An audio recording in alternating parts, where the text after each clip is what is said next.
Friday, the 25th of February, a month to the day when the demonstrators first entered Tahrir Square. From early morning, Egyptians make their way to the demonstration, now aware that the revolution has started but is not yet won. Tanks block the traffic, vendors ply their wares.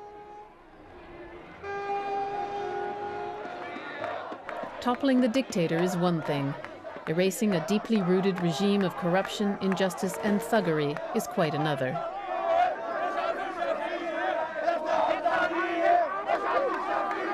The crowd tries to break through the cordon to harangue Prime Minister Shafiq at the Parliament buildings, but tanks block their path. There is more talk of counter-revolution, of Mubarak loyalists infiltrating the youth movements. نفس رجال الاعمال دول بيحاولوا ان هم بيدفعوا فلوس للناس ان هم ينزلوا في الشوارع يقولوا لهم احمد شفيق كويس احمد شفيق مش عارف ايه. في نفس الوقت البلطجيه ورجال الاعمال بيحاولوا ان هم يبعتوا ناس يسوقهم جوه الحركات ووسط المجموعات بيحاولوا ان هم يفتتوا الحركات دي ويشتتوها عن المسار الحقيقي. But many protesters commit to staying on the square for the night. At 2 a.m., military police attack again. There are more beatings and arrests. The next day, the army apologizes. Then, on Sunday, 27th of February, a week and a half after it was promised, Ahmed Maher is called to a meeting with the High Military Council. It seems his faith in the army has been rewarded. It has freed 55 prisoners and promises a government of technocrats within days.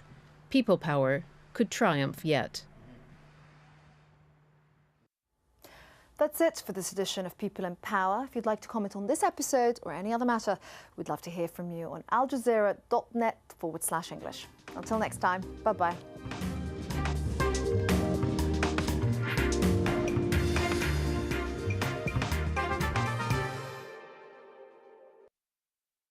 The army has to prove they have no intentions of hijacking power and of keeping any remnants of the old regime. From people making the news. The earthquake happened over a year ago. Now you want to come back and help your fellow Haitians? To those it affects. If Washington doesn't begin to help stabilize the government, it will create a backlash. Behind the headlines. Neither the United States nor China can hurt the other without hurting itself. Is the inside story at this time on Al Jazeera. A debilitating condition afflicting millions of women across the developing world. Sometimes it is not possible to cure a patient with fistula. We have to prepare her psychologically. Revealing the human stories behind fistula and its intimate connection to poverty. A powerful new series exploring global maternal health. Birthrights, at this time on Al Jazeera. Afghanistan is faced with a huge challenge. Relations have gone really sour between us and our allies.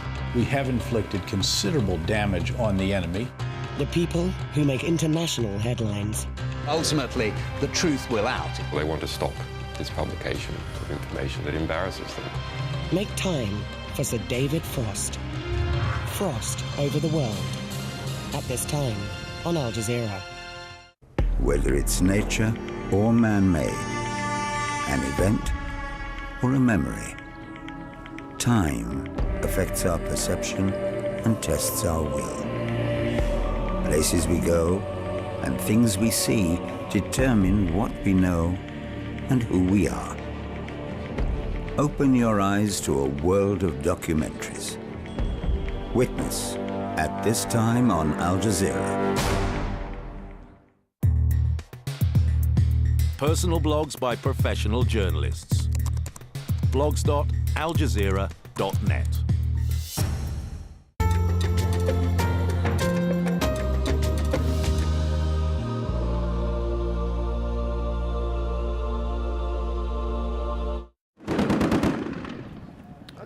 Holding their nerve but losing some ground, Libya's rebels are hit hard by Gaddafi's forces.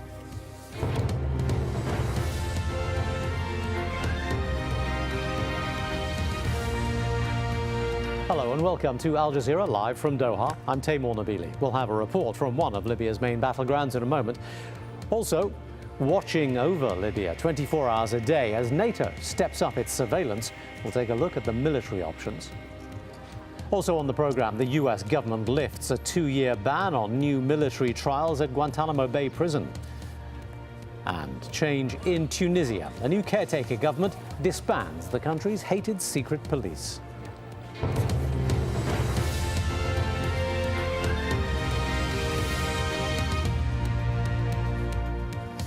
Now, Libyan state television has been denying a report by AlJazeera and 2 Arab newspapers that Colonel Gaddafi has been looking for a deal with the rebels that would see him step down with certain guarantees. It's been reported that a Gaddafi representative made that proposal to the opposition's so-called National Council, which is based in Benghazi.